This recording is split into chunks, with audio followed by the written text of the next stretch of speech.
and say any just say ensuya yedema wo no amwa kwa and say no abana ba no obehwe na contact bia yede ama obi bia no yebehwe nyaye na enkoye se yedizika ewuradie mu na ebendie chi no na yansa nya so mfaso bia na akwa akoye ka ensem wey na eye year of finance minister so e de tudwa bi right Katakyie to so di omu na 24 no watch ram sanye MPP mo ko ni ba ya o mama bank awodo gugu ye ni ade no sebi o so monetary and financial sector development wo ma boa kwa ntia ba ye no wo mo so kakaka wo mo epedama wo ko he bibiti say recapitalization of National Investment Bank NIB so modern bonds so ekoso e ho no manya asem keto akra o chese ankwankwa ma bi ti say banks awodo a abane ba ye no kronye na akwa akoyese kokofu borbo se wonye nmu aye mpaso ebema banks awodo microfinance ni sa ne mane nyina epape se die safo ni nyina be ka koma bom se ne be ya Ghana se nyombo we nyina so ebetira so gyan na so biem na aboa ama economy na so etimi asori agina biem muni Katakyie to so ri omi sia do ni section so o tie mu say no what was so say jobs ahodo a mo creative pa makomako 900 yes yeah National Investment Bank no so say sama na wasaso edo to aso ha mu say odu ba bi won che enhyehyɛ ahodo a wo mo ede bugu akoma eboa ma sa bank ni meku ahodo no ekoso a odu obi so ha say establishment of modern business model ni ade a eno so odu tuga awo Katakyie to so ri omi sia o che say yehwe ye abradana bremu revenue awodo a ye na yehwe sene kenya so mfa so na bro so prampo no so yehwe wa ko yehwe na o hwe sika ba ye ene enema ye humu ya na eche se aban no edi ehamo ye pa you finance minister and so the sanse mo nya so tudwa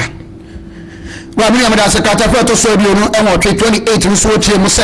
eye tax ahodo a wo mo ejeje no no make sure se wo mo mani nya atwamenebo no transparency aba mo bi konfa fitie konkodie na kakra mbenya bia wo mo be bo o man no na mu achi so no wo ma be bu nkonta ade a che o man no ama obi ati ase bi esika no ebi efa wasi bi speaker no kwenye yenya wotoso e wa ban mu obeye na obeye ye pa esanse wo hwe aban na etwem no de to saa aban wo ya ekal bi chegara fo nyina se adwuma ndi obeye na obeye so ye diye sika efa abaradana bremu ne nsem ene sesem re ya na enkebedu sa mempenso wi nanso ya baba Dawuro nanso aban wo die obehwe na oyiri bia fuso ama Ghana ni enso ena so mfaso bi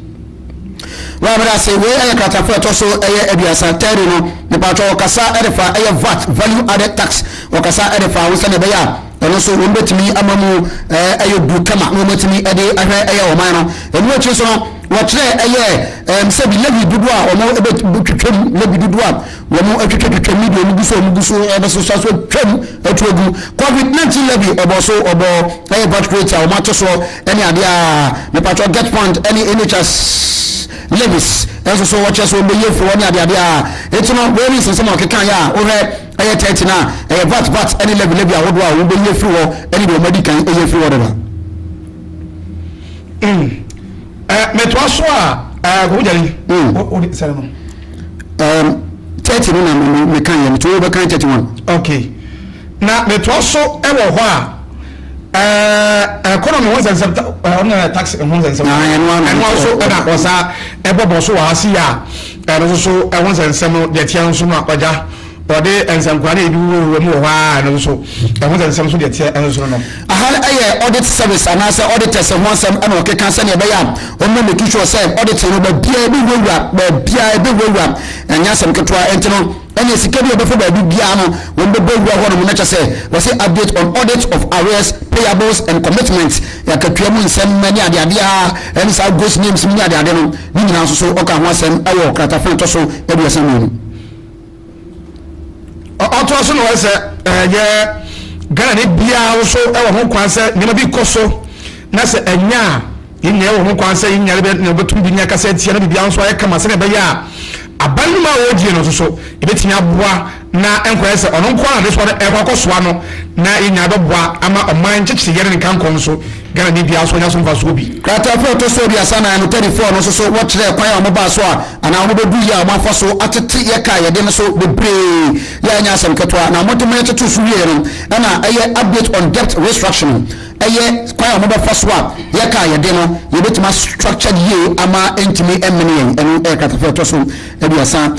enan no anya asem ketwa kwa na aye what tire se e ka ye de no e bi ti se aye was the public debt reduced from 726.7 billion Ghana cedis and at the end of December 2020 for an airban Sakana Omo Amaya Acheswa and 613 billion Ghana cedis also as an end-to-end June 2025 which our public debt and also so 113.7 billion within 6 months. Omo amia to just wa anyasem ketwana also for the first time in Ghana history no and yenya negative 15.6% rate and also debt accumulation no and also order to what we say so was also change say Ghana the public debt no to GDP ratio no at the end of June 2025 no na 43.8% now from 61.8% at the end of 2024 and also what it will MIS also and what you say public debt as percent of GDP no what also by 18% in 6 months yeah and so okay other to us also HMO say foreign debt as a percentage of total public debt and so a declining from 57.4% as at end December 2024 to 49% by end June 2025. So now what you said, Tini was said this has significantly improved Ghana's debt sustainability. Now Abuam Amagana Yaka Yadiano Emo Ihoya and so Eddie Amaya Nasam Kutwakra and I say when you are there Emo Enona or so the HSM they are committed. Yeah, or more structure on the bilateral and commercial debt under the G20 common framework and also what the to Hamsi way I Katafa Toso Obiasa and I mean I say Odium Yakasa moto for papa ayana mukasi yamo amsa everyone for do to be so awesome itirani e to so e ha won to for papa we na we di num tofi ahodo ni yan wo mi ayen to so na chese Katakyie to so ebiasa ensia no me pacho eye debt na so wo de eto so abedu ha mi sia ene wadi figures awodo so ediegu am say a wonya bi na say okay kan se no ma be kon kan so dia ma pa na wasan so to so or say priority projects and restructured bilateral debt no and also dia no debt ye ka edidi dia and your mama ya timi ya teto so ene your mama hodo mu ene your mama so adede ene your mama dia ye ena wo mo edudo mu ene so wo mo de eche ye ne Katakyie to so aduasa ensia nia wo fo mu so phone no nyanso me was it phone no nyanso Katakyie etoso eliasa enwotwe no me bo so ne ekom abisia wakika enyema bi etese eye interchange ene akwan ahodo ya wo mo aye na wo beto so ya abandada no ya want to be enwie na wo mo eto so no wo bo bi tese power grant interchange ana face so sekunde which is secondary takwade township road no phase 1 also oboso rehabilitation of Dome and Kitase road oboso which belong to interchange no so phase 2 no oboso so no wo bodmo dikedika boleda tanga boko pulimakom road so no and so obo PTC one about interchange project water kwade oboso construction of drinking water facilities and so wonti and so oboso kama fine any area and no secondary takwade water supply so woboso say ninya eronomunya same toso na Katakyie toso aduanan 40 no so no wo kan so toso say finance ministry no abobodian tutua contractors ahodo ka say ne be ya wo betimi abakwan no so ababe ye adwuma because obokwan so de na ese so cheche mu akama na afi so no wo san so my update e sinking fund no na sinking fund nso so no watch say we mo operationalize no our section 37 to 44 of the Public Financial Management Act 2016 Act 921 ya ono so watch say mo amend no amana kama enya sam keto akwa nto no sim aban so asa asset up a city sinking fund account up eno so beboa ama US dollar no obako so akofoma no akofom se na ohu ade a wopire mu anya sam keto no kratafa etoso aduanan no munya se me toaso a setir ase fula ninya opon mentwe no munya A1 na fo no so afechi nya dia obi edi no seven so ye me toaso na kratafa etoso aduanan mi no 42 no na se me so me toaso a munya na kwan na ana osanso edetoaso ewo aha no se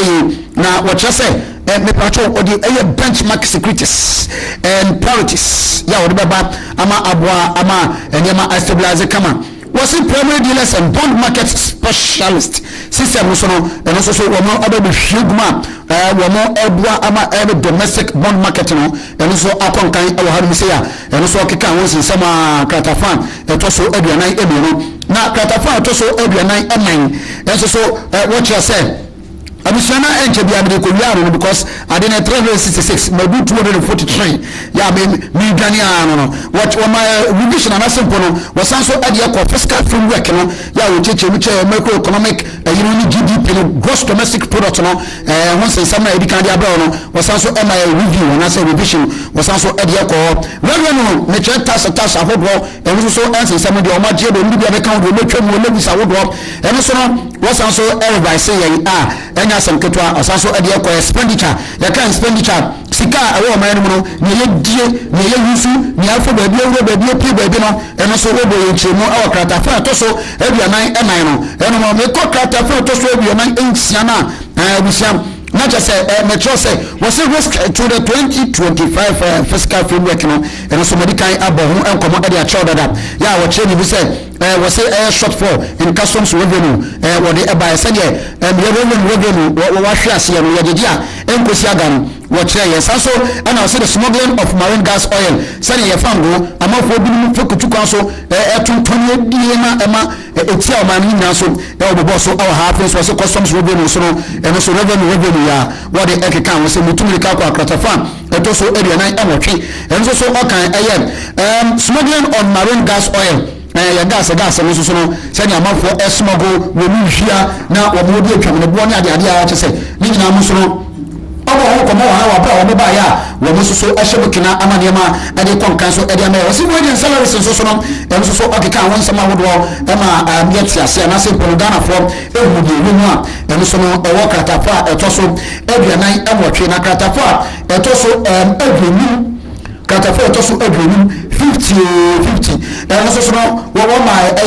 update on key policy initiatives are what they also attitude Ghana Gold Board wa mo edipa ye bi se me ko ni ba ya wo create ye no control ogudie ma fo wo ma wo di efo no ogudie ene ade wo ma bi ahoho eni ko ma fo nyina se de be ya e be ma control mo ama o man no ye so na percentage na atimi aboa ma nyema kon kan so di ama ye no eno so wo mo keka ho sem ewo kratafa to so edu new Amen. Because every more. I want to say, Ukraine, Osha, a year 25 year, you go. Evans and Grand Group, small scale man and Gua. You know, 51 points, a year 5 tons. And yes, I'm going to cry. Abeba. Once and some was a whisker crumple, almost bears $5 billion. And yes, I'm going to about 1 money. And so ever a hasi ana o hwe kratafa atono say adunum ba ko a on so 24-hour economy so ho sen so oboss so ever a hasi yi kratafa to so de 52 na so na aka na 24-hour economy ya be ba ya no en so akeka ho sen no ha na adunum enan o say chese program a dey be say push program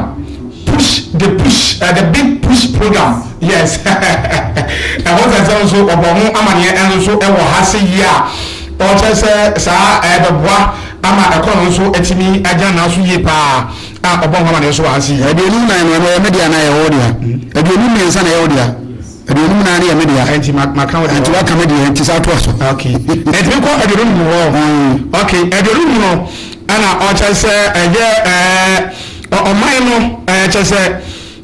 yehwe yeko yakwan ene ehun sensem so ọbọ ho amane eno so ewo ahase yie wasibili suyo so ebeboa ama akwan a akakaka eno so oboa ama yayi yakwan nyina kata nso ọbọ ho amane eno so ahase yie kata fo to so de ni sia so keka akwan ahodo a ọma ye nyina bobo ni nyina so atipoku asinkuma dodo pepe so ni ade obo ne se oni meji dam kwan bi ọma ya akoma kan tie no wa cheche kwan wa ye nyina tu owi a obenya bibia no betima ko kan wa cheche bi ti say dualization of Cape Coast Takoradi Road any ade bobo so so odi bi bai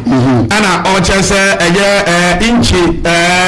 elibo road ana afelo so dadie so akontomra road ana afelo so odwafo ane ose jukuru 58 no so akwan na anya odi ni krom kra na bongo tutuli gasanda ma wakwa ho nyina na se wo che so mugu so mo se ye bi eto so ne ade akwan na oye na 59 no ana wo che se Kumase ring road no so so obo ho amane che se akwan na anaja obobo so wa se tumi sa se de fi obenya obedwe nde de akwan na wo be bi me de na se katafa to so bi 6 no so de nurse ne teacher for wo mo allowance wo de be ba na no so se se no kan na When is that? Baby, 70. 70 wrong. And 260 wrong. Okay. Now, what also and I say, a year of my transaction, I hope ya year, a far a year, a quarter wrong, and so about my money. Ewo ahasi wa hu ya wo susu e gare lo nka o ma tete so e mo ya o ma tete so eni kokonte ya o ma tete so iron roso a wo ma atete so eni ade oni ojene eni atosodi ahodo a wo dwama nso ya tete so o mekeka no ha pop cement a o ma tete so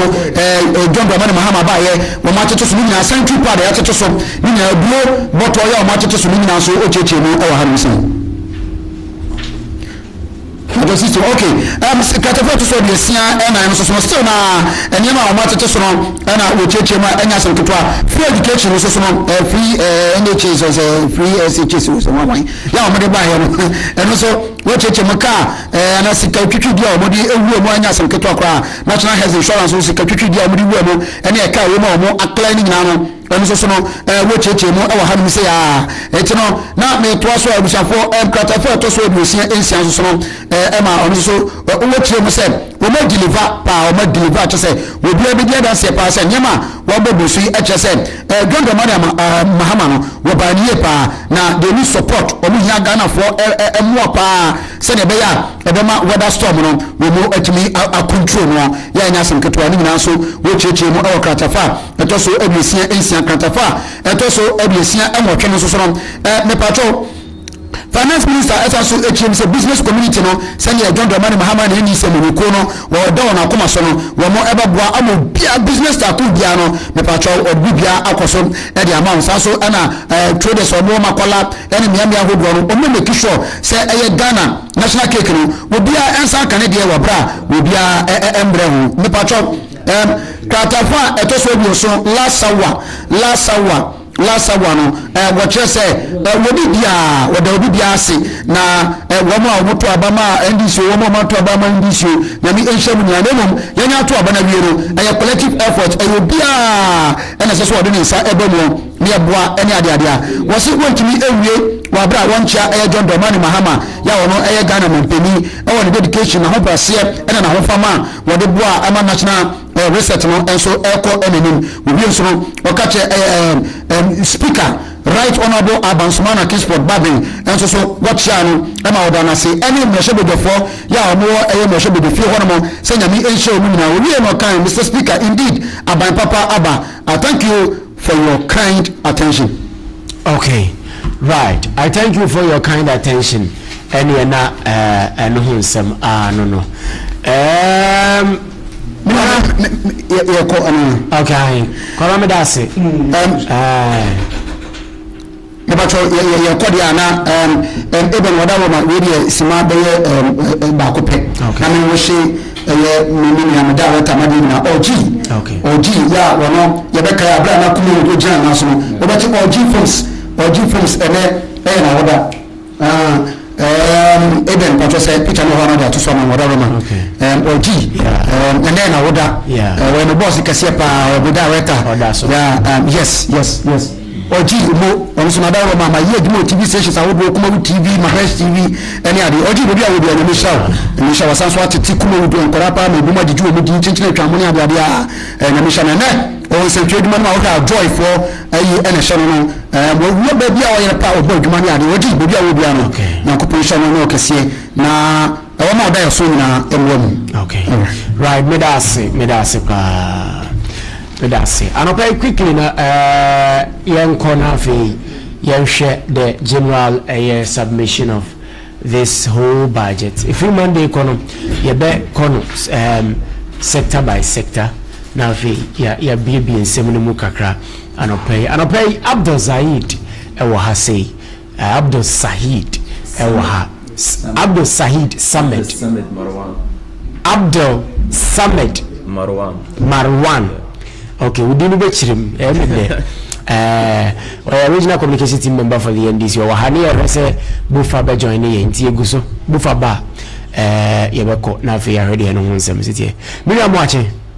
Maybe I boko dear. Radia Sepa. Reverend Michael to force so Ewahase and a pay wedding como Nabibia Akos. Mamma shall say if you didn't say Casaboni. Marwan of the summit. Marwan Abdul Samad. And what you say?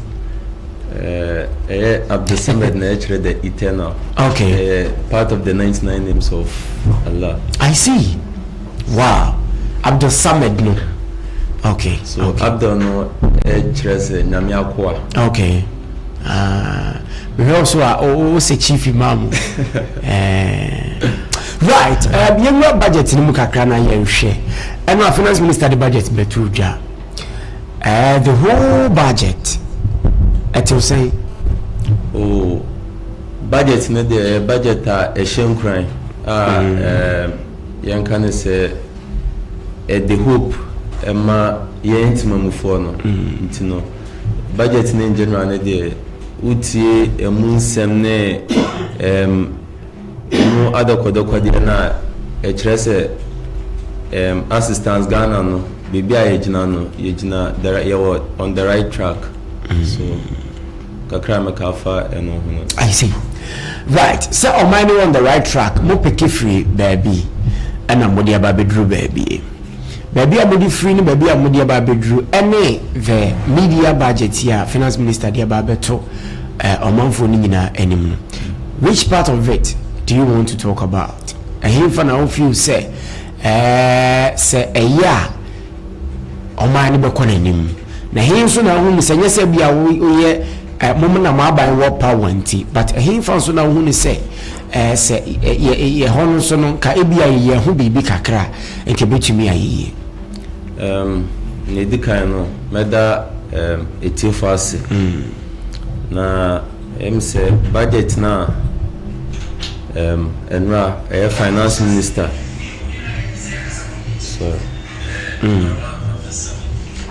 sorry okay right budget finance minister a president of parliament no part of the constitutional mandate so say you hear constitution no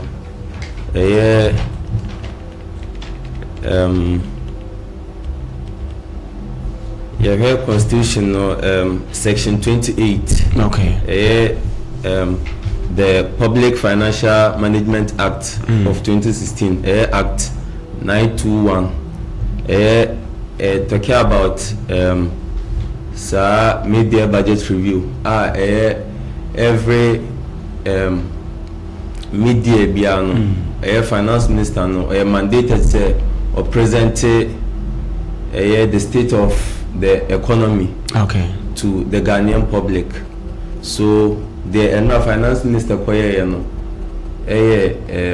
idea was so na ɔde update yɛn Ghana for as to send ɔman no esi kɔ baby a yɛfa free yɛ ɛne baby a yɛde kɔ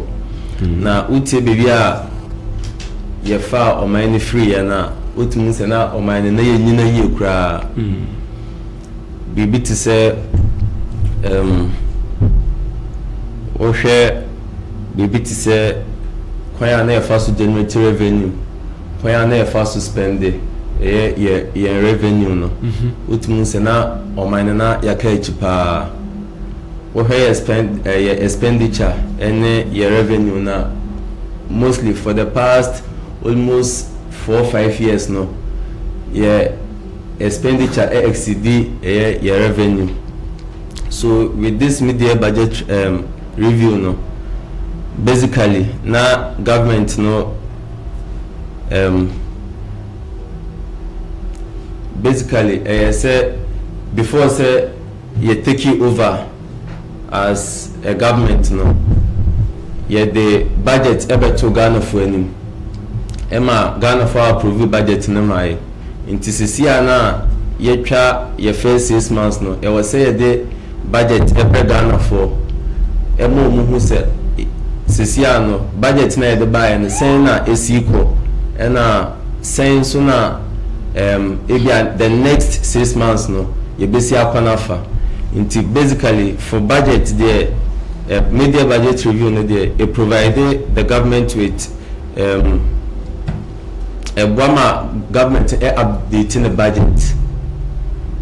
So apart from budget updation no it's also MA review your performance. Aside that also a Burma ya just how we are going to run the economy and then once you're planning for future. So basically budget na buy any there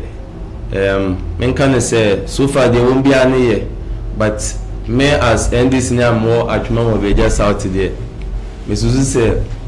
titru ya kwan any so far so I think say o share the depreciation of the currency now it was a reflect your bottom. Okay, so basically that's maybe expectation of the next 6 months. Say budget now ya presented to the public no fine yeah can say yeah say but still it feels like say reflect the packet of the ordinary Ghanaian. So basically I think say yempenyo for moda yesika semano ene omana na in general no omo hese sa against ya nyanyina no e be reflect ewo yem packets mu. So right yeni aneki komo Marwan Abdul Summit ena no etwe enkomo anopai ewo jumadi no eso ene no we the general view of the budget media budget and right beto dwa. Reverend mama we take on that quickly nafi menko Summit hona enche yedi besi. Nyamba medase o man chichire me debiam tre video so ameka so o man chichire no enyina ba akofo so obi frase ye baabi na obi so aba beto so afi baabi dia kodru baabi se de mpenimfo aka kasa bibu bi se abrabo aye bona sase we sesu no be ma be yibi no ama me yi ni nyina ko so obre bi abobi atwa wu nti emra no ma ho kwan se esese aban ya wote so yi edu saa afi no empe mu no a otimi bra be kire yen se de sikasem esi kro be bi ofrasi obeto ye de ofa ye ode akoduro na afi de esan to aso ode kosi se ne tem no obetimi ato aso 4 years ni mu ana se aban betimi asasa ndi sembebre na finance minister de begu ne mum mi hwehwe mu kakra no ba bia ye manage kase pa no ba ku mi bi okay me boso tew ba ku okan ye manage no say a free sabi mu kono contract bi on besan no Ghana ha emfa hono ba bi kura wo free sika e betua ma o e be sidis nya de se e betua dollars na pounds am obi bia bi le mu ye sika no because wo be ye aduma ndi aduma wo be ne ho sika ye se ye die ɛne yɛde den ɛma so po so mpo ɛno yade a ɛne gye ho pa yes because waba yɛn adwuma na abɛyɛ wo ma mɛgye wo adwuma sika wo pɛ na wo ma so sika na abɛgye free ho because sɛ Ghana ni o sɛ wo foreign o sɛ yɛ sign no contract na be business no yɛn ha ko ade a so di ti sika yɛdie ɛne tua ka mɛne agye no pa deɛ to so mienu a ɛbrɛntimi ka na matwa mu no sɛ ɔse afei yɛ akwan no deɛ atete apansam no deɛ yɛyɛ gya hɔ no nyinaa no nya ɔhyɛ yɛ mbɔ anaasɛ waka no mu sɛ ɔbɛyɛ 250 constituency 65 constituency ɔbɛyɛ kwan a ɛsɛ sɛ wɔyɛ na afei deɛ ɔmo yɛ nso ɔmo gya hɔ ɔmo ntumi anwie do no wɔyɛ sɛ ɔbɛyɛ no nyinaa kyɛ hɔ deɛ saa pɔnsi mi no deɛ mane gye ho paa na enyima ahodoɔ ne schools ahodoɔ no nso ɔmo gye school fees ɛyi no dollars no nso so ayi ɔsɛ wei na nye contract no nko ara na nkurɔfoɔ ɛyɛ saa nneɛma no ɛsɛ sɛ yɛhwɛ ka ho ɛyɛ sɛ yɛhwɛ ka ho because reverend sɛ school yɛra ne Ghana no ne yɛgye school fees dollars that one we are contract we are money we are employee di yena ya ho di betimi no ese ye de ma wo nyo na be demand de ya ho di ntibi nti se e ko be ko ba bibia se de wo bisa se de mi no ye kan dia ene kan de best pa na ti ye memu na so ye sika ye di mu na mu bi sika anya ni di nya ho na ye tie no ene mu ni ye value ene obi be ye di ma no hwese e di betua ne ka na nse san we nyina ba ene nanka o ma no reset na wo ye no right maybe the sano mami enfa unko Megad Enterprise mbrana fe me ba meko Abdul Said ho na fe mabisa no question baako question na mabisa ene se so enye hu kwa na moye oman no so de mo kan nyina no eye no krese mo be hwese be ye adwuma because asem no eba dedede na nso so na wiye na ebibie ho etidwe ho meba ne abewie Megad Enterprise ana pay me de ko hono dia me pa cho hye nso ma me se yen ene mu ho ne die no ɛho nsɛm esisi ne ho so me pa cho liquid soap ɛyɛ papa yen ye bi okurum ha ai liquid soap no de ɛyɛ papa de wo di dware a oho etumi afie na etimi eyi sebe enkane ade na manema bi a ewo honom ne ade nyina no eye Megad Enterprise ena yetumi ema obi ema bibia so etimi eye kama pa me pa choti enye liquid soap nko a ye bibi e friend power zone no so no eno ye de no eno na yetumi di siesie washroom kitchen ene de hika ho no nyina me pacho se o pede papa eye ne ye bie eye Megad Enterprise deto a wotimi di gu so me kum mo wa no ne ade odi dware se wo de ye de person de ye bia no ye Megad fo ye na ye ma obie me pacho se wo mpere ya minim de o se pebio ahonidie de ehu hia pa uyese wo nyam so mpa firi wa bible ne kan ahonidie na wo ho ntese se wotimi di huni na wodi huni nso ne bibia keke na de huni na mom akande a wodi bedi huni ama wodi de netimi agina ne na so ko ba bia yesi ampa krachi ewura na eba no eno ene efe na honidie me pa cho ye shawaja no eno kra na ekumie no se wodi bi dware a chese pompa no anase yi no a eje wo ho ene wo fie wonom ne ade no kra mpo no chese enya asem ketwa na de eya asem be kra wo mu ne se ye product no Megad Enterprise ye product no ye bia promo to say shops ahodo any stores ni nyina no mo betu baji bi no mako akoton me pa cho se mo baji na mo akoton a emfa so oboyu ene da so a wo so obetimi enya na wo so watimi e de ahwe wo hafa eno eye Megad Enterprise all the identity no enti ma no ne mema no mo tifie na mo se adwuma ni o man no pa cho adwuma wo man ni why adwuma no na Megad Enterprise de aba no ye product na nkrofo so ne soro na aba no a eye ye liquid soap ye power zone dettol ne de kika ho ni nyina no ye friend say ye hand sanitizers ene ye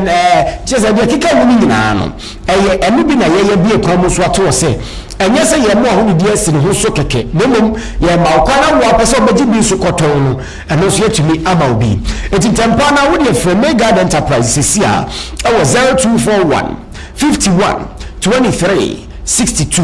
0241 51 23 62 ufre Megad sisi anu a no abomdi wo se Nyameba se memra na wo product na gi bi na menkonkoton na eno nso ye mo bi na bibia atumi aye fine pa e wo honom anapa menchia masha 80 fashion fo nyina Master Abdul Rahman osi otie ye live e wo masha 80 fashion e wo Enkawe Zongo ye nso utie live nti ye nso ya je so live e wo ha masha 80 ya chia pa anope e wo fia sei mo amaje bre so mo tie nyina so ya chia mo nyina Abdul Said Abdul Samad Said ni nge tia Said na kama num sa eso enye huhu bi kwa mo be Ghana fo ani so oh Debbie Oshe from time I take you over as a government now I hear the kind of appointments from national level to the regional level down to the constituency level now. What you say? Your man, His Excellency John Dramani Mahama. They say Nyabre say Omaino, Obebu Omaino pa. So ne say just an men can say who pa. Say bia afena yaba for frontina the ye nyina ne there be. Said yenya presa o man ye bu man pa esan say o share getting to the tail end of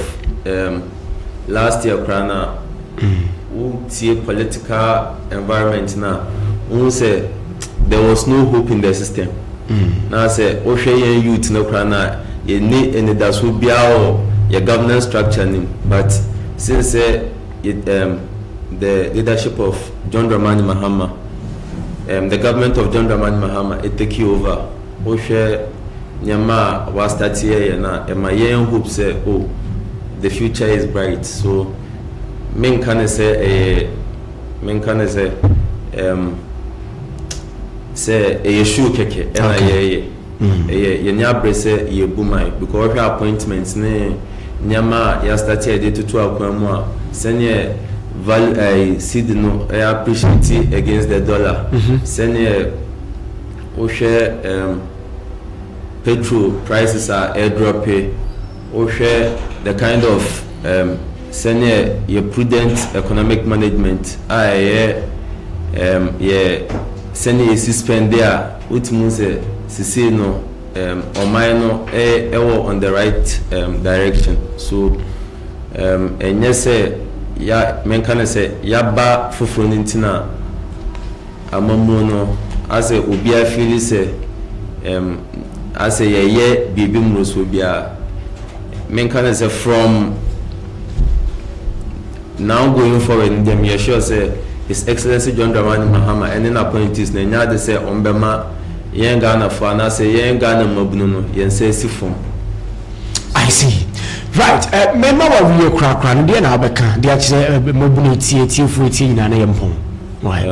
Kakrameka actually mobile because personally, me a youth, and Mesada and mobile swan, a rising youth wing of NDC. Okay, I remember me or my chairman. Right. So Kakrameka say, Yenya a reshemu, say, Ocean to Toya, your man pinyin or any finance minister, na appointees Akaka Kana. And that's all you know about train I was saying na bibia so be bibia be okay and that's all inya abotre bibia be ye chiama me preko na me ba reverend ho ma ba chia na afi ya hwede eno so eko yo me need kan me chia me constituency chairman Abu Sadiq ene ne executives na masanso achia me honorable MC honorable wisdom Osebuama and pay me honorable me godfather also honorable Derek Boatin also no me channel and no pay and sana me rising youth members now so no me chi obibia okay right yeah that's say yemia Abdul Summit and no etwe enkomo no pay e wojumadi no so yes you that say buy Reverend number yeko dia na yeguso asere se omane ngichire na nyina so okay enye obakofo ommumu na yede ahye wonsa that doesn't mean say everything is in their hands yemu nyina no obi anye na fam de obetimi de aboa na etimi aye kama we can say yenhwe na de oya de pa na nyina nsum na de pa no som na mfa so maye na de oya de bone nyina nkamu yentu sa bone na se se de be ya oman na som due na betimi aye de aye nyina aye de because nyina na ye man no ti ye meka nyina se de yekoso bia konko du ani man wa so nyankopon de aboa etimi so aye kama na wa hwe on so yi because na nipa bone nya dwon bone abani betrim be bia wonam hwe wo bre no oye din ne se ho so yusuma no adwene ho yi bia bonten so no hwe so baba fi ntem afi bibia wo yi bia no woni na ho na ho so otimi atena se won kwan nyankopon de ama ona da kye onya ba biba akwa me radin show bibia mesia na machia miankasa ma de nyina mama Mabel prophetess Mabel Bonsu that's for a friend of Everlasting God Ministry na machia Apostle Emmanuel Jamfi okay also the Christ Foundation chapel level ne be hine afarin finfin wa wase ne watch na kinkin bi e koso ti eto nsa frɛ abusuafo nyina se na dwe emra ne misiri pe mo mpae last no enye miankasa me ho kani arechichire na me ama me akwese wa na ko ya me wache ma bibia wona no pe ajiwoso nyamba papa isi ya nyamisho nyamishira onso sopa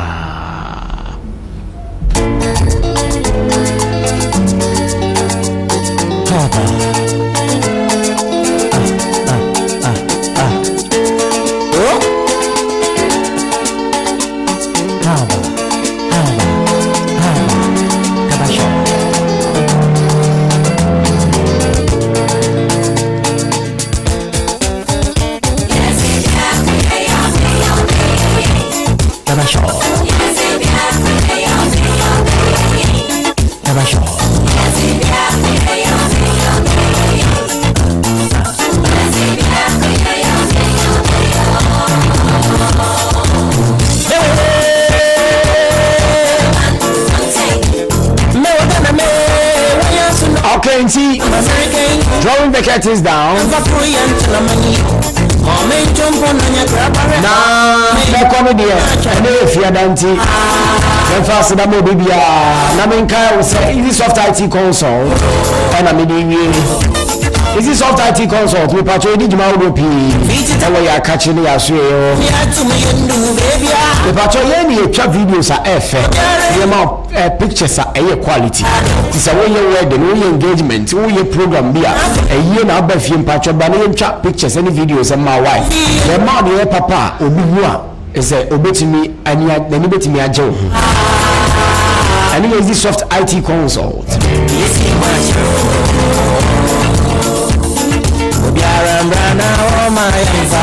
the battle will not be a say. You will create social media near some Anigyie the amount. Union baby. As you create social media near some Anigyie and the Mawa, and on a Buama with your views, and a Buama with your likes, and a Buama with your shares. That's what you remember for what the amount. So I would win a month of some easy soft and IT consult. Now you may create social media no and from our platforms nina. Flyers or banners or customized logos, events coverage, social media management, website designing. Nina a easy soft IT solutions. Yeni abaye nina to media amount. Why? Sorry for na muye programmer any software na mo pese ye streaming live program no cost no na ye you social media so no yen ye create ye san ye ho adwuma for your number no 0549687100 0549687100 05496871 and a 00 and the easy soft IT console. We say no pay the come on so baba why. Risi Anamachi Masha 80 fashion film na Master Beraman and carry Zongo. Yamba pasamin kunyanga oti na kubini na yamfanga yamba jentum yamba patroka kangum no shukra na merezi maja esi maja yaramba na wama yamfa na yeye ne sani akoye bimu no na fe machia Dreamwear clothing from Dawuro na Katakyie Samira and our face also Katakyie wa munyina wo Ram Prisla munyina mo Anigyie Fie ebe na dia to social media na so ba Anigyie Fie na sida kese nkomo executive producers ye CEO Honorable Emmanuel Osemensa Honorable Doctor Emmanuel Osemensa afijina manager na nefua Yena ubibia sirima miare chichire Chiawa no pay na afi wa uji bresu ni edi juma na otwe nyina so mechia Fremi Nyameba Eric Odoju na Nyamepa Juwada besa so ehia makra mewo Viti tayenya fawuzi yesi mi atu mi ndu baby mewo jare yote na wana kumami mbado yamba pasamin kunyanga eti na kubini na yamfanga yamba jentum yanju no vi ente mahakura